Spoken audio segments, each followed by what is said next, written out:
para buhusan. O di ba? Bubuhusan din naman pala yan mga kabayan. Hindi lang basta ginibahin tulay, pinatibay pa rin nila yan. Yung mga poste ng LRT, no? So, ganun po ang nangyari dyan mga kabayan. So, yung poste ay pinatibay sa baba.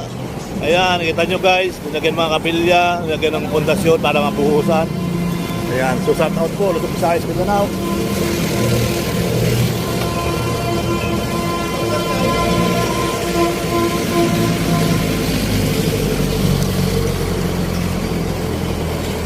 Ayun, mga materialis.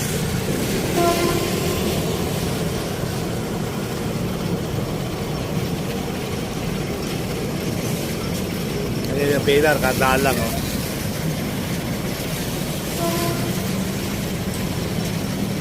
Mamimiss kita, o aking sinta.